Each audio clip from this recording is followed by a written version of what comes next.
Envolveu o jogo de hoje, o que envolve a semifinal da Libertadores entre Vélez Sarsfield e Flamengo, 4-0. E o Flamengo bota uma mão na vaga, né? Para ser um pouco cauteloso aqui na frase, bota uma mão e mais um pouco na vaga. O Flamengo, assim, muito provavelmente está em uma nova final de Libertadores. Para o Pedro, o artilheiro da Libertadores foi a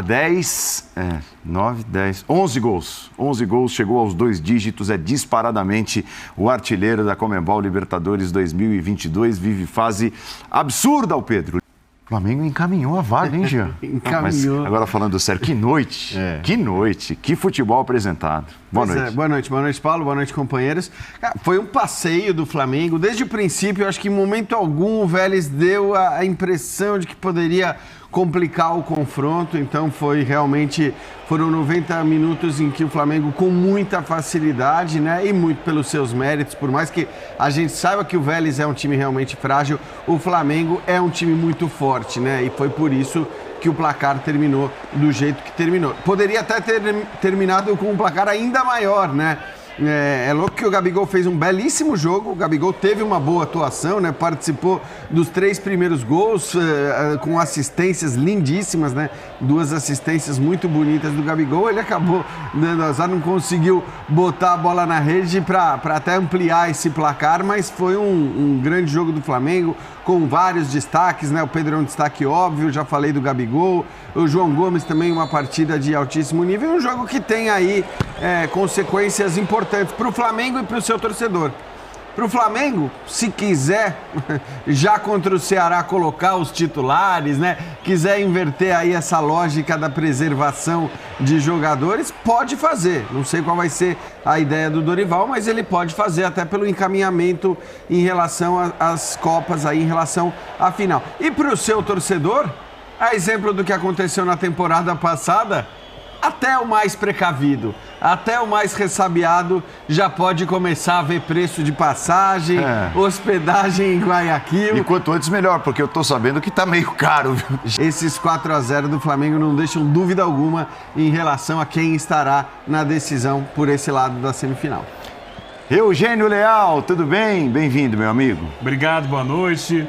Um abraço ao Jean, ao Birner, ao Fã de Esportes. Sobre isso, Jean, eu sei de gente que em maio já estava comprando ingresso para passagem e hospedagem para... Não ingresso, passagem e hospedagem para o jogo em Guayaquil. O Flamengo, esse é o Flamengo que a gente conhece, né? O Flamengo tinha variado na semana passada, tinha oscilado com o time reserva e com o time titular, mas mostrou hoje que é o time que a gente conhece. Acho que antes do jogo, a minha única preocupação era a relação ao ambiente.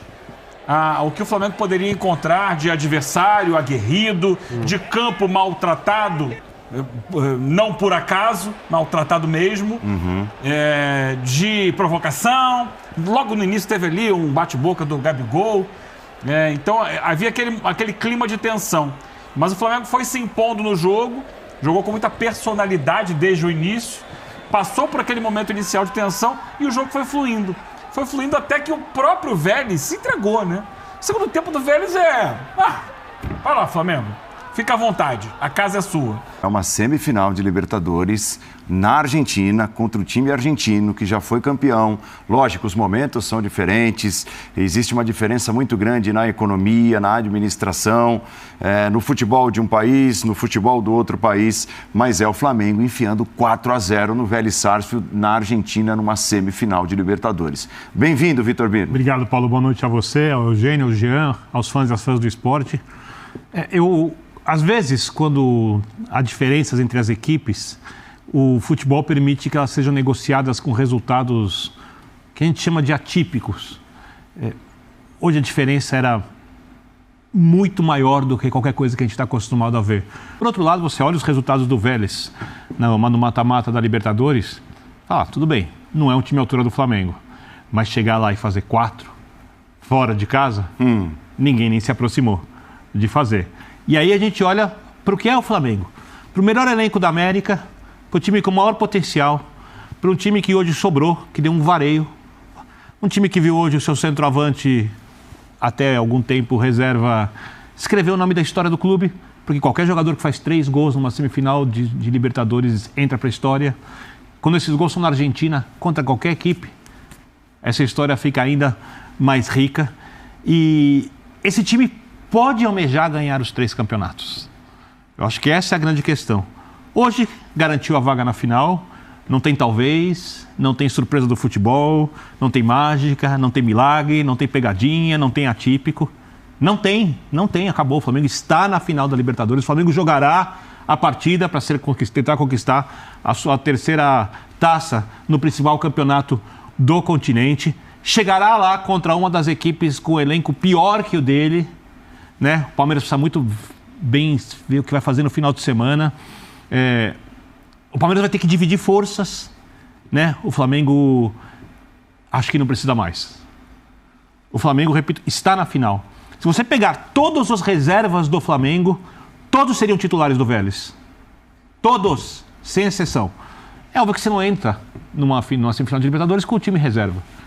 Aí tem uma coisa da liturgia da competição, né? Do tamanho do campeonato. Mas você mescla, você passa a dosar. A Copa do Brasil está muito bem encaminhada. Eu não sei nem se o São Paulo vai jogar com o time titular contra o Flamengo no jogo de volta, porque depende da condição do São Paulo no Campeonato Brasileiro e do que o São Paulo fizer na Copa Sul-Americana.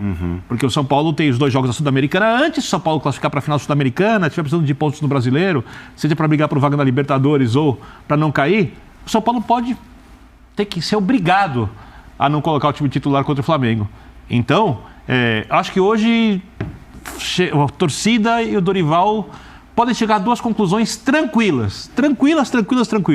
Uma, festa porque está na final da Libertadores com uma goleada histórica.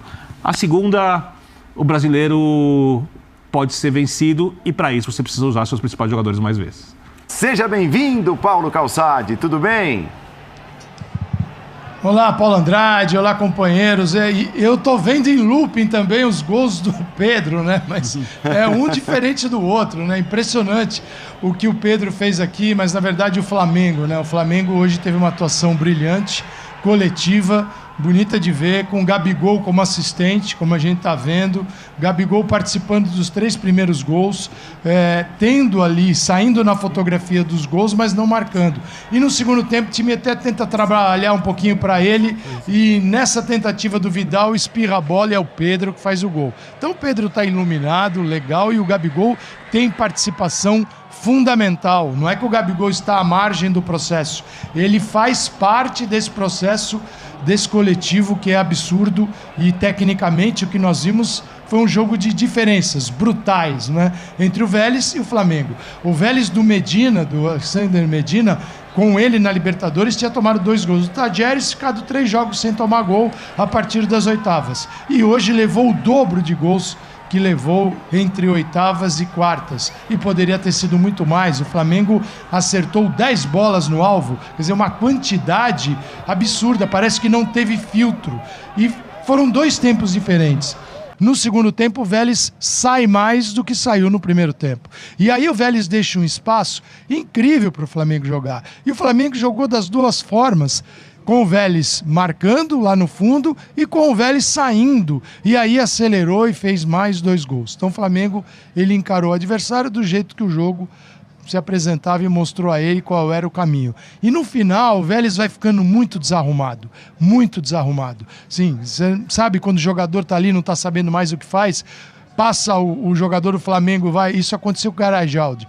Passa o adversário perto dele e ele já larga e fica torcendo, porque você perde as esperanças. Isso quando estava 3. Então foi realmente uma enorme exibição do Flamengo, participação muito boa de Everton Ribeiro, de Arrascaeta, buscando espaços, principalmente no lado direito, que nem sempre é normal. A gente tem uma história de Arrascaeta do lado esquerdo para o centro, mas ele é o jogador que ocupa toda essa faixa e encontrou ao lado do Rodinei.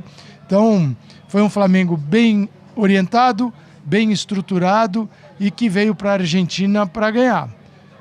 E ganhou, tirando as esperanças do Vélez. Não perdeu a dupla de zaga, é verdade.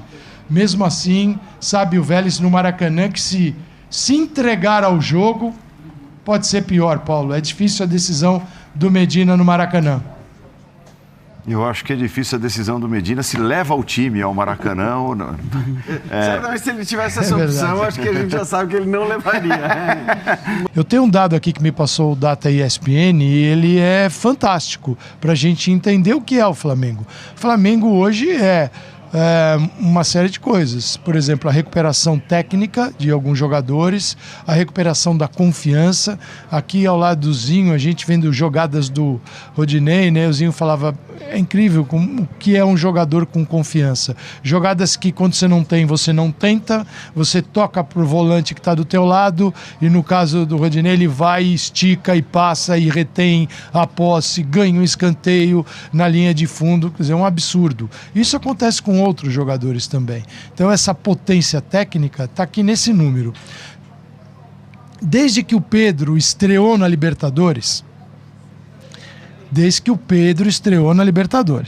o Gabigol já marcou 18 gols em 2.450 minutos. O Rony, do Palmeiras, marcou 18 gols em 2.141. E o Pedro tem 15 em 990 minutos. O Pedro faz um gol a cada 66 minutos, Paulo. É demais, é demais. Gols de Pedro desde a chegada de Dorival Júnior, 21 jogos e 15 gols. 21 jogos e 15 gols, é o artilheiro disparadamente da atual Libertadores. E veja só, num dia, até para fazer só para abrir aqui um parêntese envolvendo a seleção brasileira, já que ele termina falando ao nosso Pedro sobre seleção brasileira, num dia em que Roberto Firmino, mais uma vez, foi bem no Liverpool, muito bem, é um 9, meio falso 9, mas um 9, né? No dia em que Gabriel Jesus meteu mais um e hoje meteu um gol de 9 com a camisa do Arsenal, o Pedro faz o que faz à noite. É a resposta essa briga saudável por vaga na convocação para a seleção brasileira. Nessa briga aí parece que o Firmino, embora tenha sido aquele que mais vezes foi convocado pelo Tite, né, na comparação desses três. Não, se bem que acho que o Jesus foi pau a pau. A última vez que eu vi as estatísticas era bem parelha a convocação. Acho que o Jesus foi até mais. Mas eu acho que nesse momento, desses três, o Firmino é aquele que corre mais risco. Pode parecer uma loucura, né, a gente falar disso, sendo que o Pedro provavelmente vai chegar para desfrutar do melhor da festa quando a gente fala de seleção brasileira. Mas hoje parece muito pouco provável, até pelas próprias declarações do Tite, que a gente ouviu recentemente, de que o Pedro não esteja na Copa do Mundo. E tem que estar. O Pedro tem uma vantagem, né? O Tite aprendeu na última Copa que ele precisa em algum momento ter jogador com características X, todas as características possíveis, e uma característica específica para as circunstâncias que a Copa do Mundo vai exigir. E o Pedro, dos centroavantes em atividade brasileiros, jogadores que sabem atuar na área, que fazem gols com mais facilidade, o Pedro é o melhor deles, de todos, dentro e fora do país. Eu acho que é o único com essas características. Com essas características. Sim, entre os candidatos. O centroavante clássico, sim. O 9, alto, que pode jogar de costas para o gol, que vai buscar a bola aérea. Eu não vejo outro brasileiro. O Firmino não é esse cara. Não é. O Gabriel Jesus não é esse cara. Não tem. O 9-9 é ele. E mesmo que o Tite não jogue com o 9 como titular. Tá lá. É importante ter no elenco. Olha para o banco e fala, eu preciso de um centroavante. Na última Copa, por exemplo, não tinha. Teria sido útil. Em algum momento não tinha. Hoje ele tem um para convocar, então ele vai levar o Pedro, não tem a menor dúvida. E dos três, eu sei que na nossa pauta hoje, para mim, o Gabriel Jesus tem que ir para a seleção brasileira. Eu adoro o Gabriel Jesus, ele joga em diversas funções. Para mim, um jogador que, talhado por tudo que fez, não jogou muito bem a última Copa. Aliás, não jogou bem a última Copa, mas tudo que fez entre as Copas do Mundo, antes da Copa do Mundo, ganhou rodada. O renascimento dele agora no Arsenal. Cara, tá renascendo. Já o Firmino oscila muito. Coisa. Talvez das características mais parecidas, o Matheus Cunha, né? Vamos dizer, o cara que talvez mais se aproxime. Eu tive a oportunidade de conversar com o Tite em dezembro, né? E uma conversa franca, muito legal, de algumas horas e tudo sobre possíveis convocados e tal. Eu acho que dá para soltar a seguinte frase: o Tite encontra no Pedro tudo que ele sonhava ver no Matheus Cunha em dezembro. Isso, é isso aí. Porque lá em dezembro tudo isso Era que o por Pedro isso está que fazendo, exato. ele queria ver o Matheus Cunha e não fez. E o Matheus não embalou, Cunha machucou. só abriu esse espaço porque ele foi para a Olimpíada no lugar do Pedro. Do Pedro, o Flamengo não deixou ir. Perfeito. E aí o Brasil foi campeão olímpico, ele jogou e o Tite olhou, tem esse jogador aqui. Eu lembro do ano passado, de uma entrevista do Renato Portaluppi, quando ainda era técnico do Flamengo. O Flamengo jogou com o Ceará, empatou lá no Ceará, e ele era muito perguntado sobre aquela velha pergunta: dá para jogar Pedro com o Gabigol? E ele não colocava os dois juntos, e ele falou: o Pedro ainda vai jogar numa Copa do Mundo, mas não vai ser essa. O Renato falou, vaticinou, não vai ser essa. Não seria essa se ele continuasse como técnico do Flamengo, porque ele não colocava o Pedro para jogar.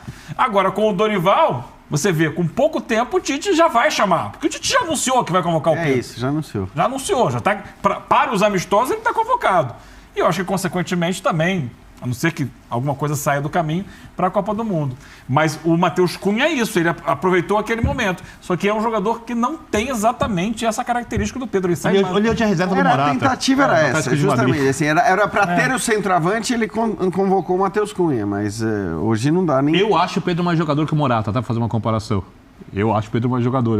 Eu sei, se eu tivesse que escolher um para começar, tudo bem, precisa ser testado mais tempo fora, precisaria jogar fora pra gente saber, né? O Morata exigido um nível mais alto, mas como você mesmo já disse uma vez na redação, o Morata, é o contexto. você não tem ideia do que vai acontecer no próximo jogo. Na verdade, você está falando de um jogador absolutamente exaltado, idolatrado, né, elogiado o tempo todo, e do outro que, apesar de jogar apenas em clubes gigantes, numa seleção gigante, é sempre criticado, xingado. Então, assim, essa comparação, de fato, nesse aspecto ela fica indiscutível, mas é o que você falou, tá? Aí tem os contextos, né? E sim, talvez claro. O Tite queira muito ver o Pedro num outro contexto que não E sul-americano. mais do que tudo isso, o próprio Tite já falou. Não é ele que está convocando, é o Pedro que está se convocando. É isso. Hoje, mais uma vez. I know I'm fine, but the money makes me handsomer. Walk around smelling like a come up.